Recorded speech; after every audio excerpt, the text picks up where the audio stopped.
GoPros are a very common camera choice around the world. So if you're watching this video, you probably even have one. If not, you most likely will know someone that does have one. One thing that's quite common is that people use their GoPro just on standard settings. Not many people seem to actually play around with the many settings that are actually available. So in this video, I am looking to hopefully change that and open your eyes into the possibilities of settings with your GoPro. So the one I'm using is the Hero4 Silver, which was a very popular GoPro. It's the first one to have a touchscreen on the back. So first off, we're going to look at some POV footage at different qualities. So firstly, we have 1080p at 60 frames per second. And this is like the default setting, and it is pretty good for POV. Then we have 1440p at 48 frames per second.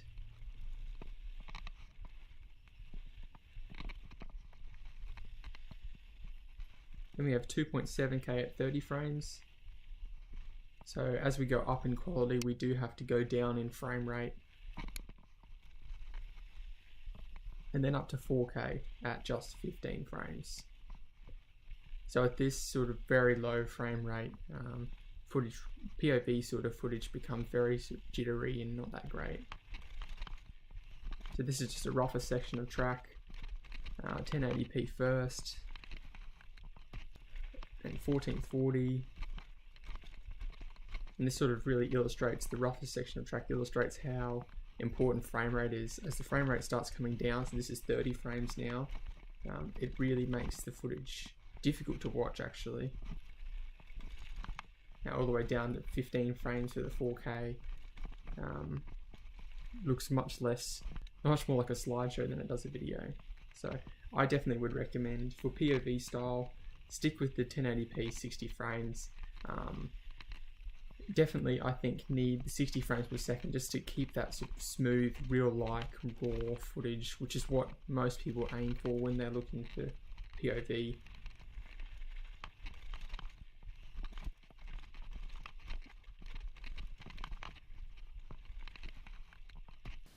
So often people also want to use their GoPros to film things such as edits and whatnot. So this is an example of filming on a tripod. So that's 1080p on a tripod. Then up to 1440. 2.7K as well. And then all the way up to 4K. So I actually think 2.7K is probably the best on a tripod. You can get away with a lower frame rate when you're filming things like edits. So 30 frames per second at 2.7K is my favorite. This is also just some slow-mo, which is another setting you can use.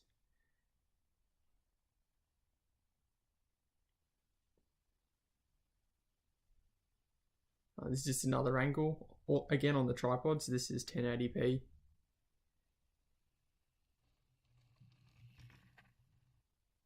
And 1440, then 2.7K, and all the way up to 4K. And then just some more example of the WVGA, just the slow-mo. So because it films at 240 frames per second, it does need to go right down to 480p. Does quite a good job. It's pretty smooth slow-mo, just not the best quality. So I'm not actually a massive fan of the WVGA, but I think some people do like it. The quality, unfortunately, is just a bit too low for me.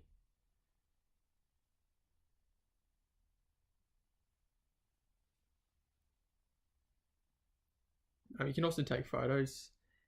You get the choice of either 12 megapixels or 7. This is 12 megapixels and it's pretty good, so I would not recommend going down to 7. Another setting you can play with is actually, that people don't know about, is the angle that you shoot at. So this is ultra wide. You can also shoot in medium, so a little bit narrower, and then all the way down to linear, which effectively gets rid of the fisheye.